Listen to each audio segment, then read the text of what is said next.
दूसरा काम है एक संग जीना संग हर मारे तेरे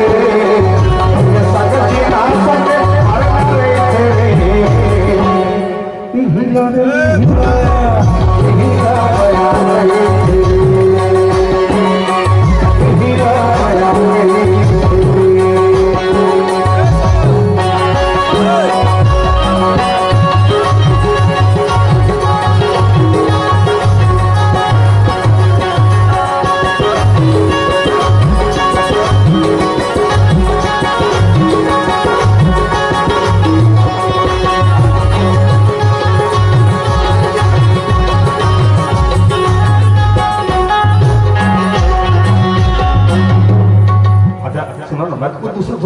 अलग बात बोला था तो भीड़ हुई नहीं कुछ साथ में मेरा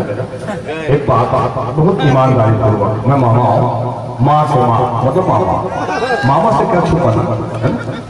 बहुत कुछ हो जिंदगी में और को प्यार करने की तरह झूठ बोलने की बात जरूरत है। प्यार करना आदमी के जन्म से तो संविधान कीजिए कि आप मोहब्बत कीजिए बार बिहार के माँ बड़ बिहार से बात नहीं देखो बड़ बिहार के वो पागला कहू करे जिंदगी क्या उसका कल जिम्मेदारी में अवसर है तब तो हम बैठन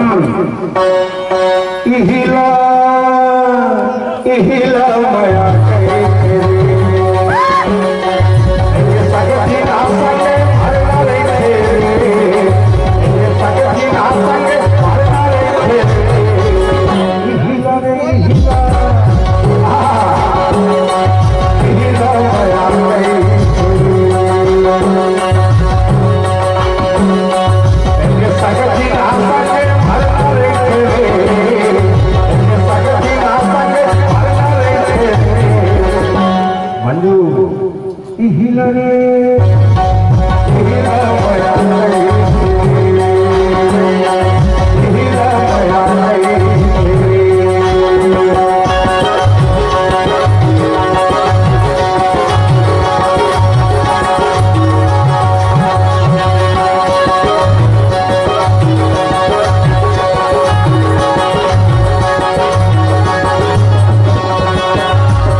मोहब्बत दिल गिर गाने मोहब्बत प्यार सपना सब कुछ होता है वो कार्य चाहिए।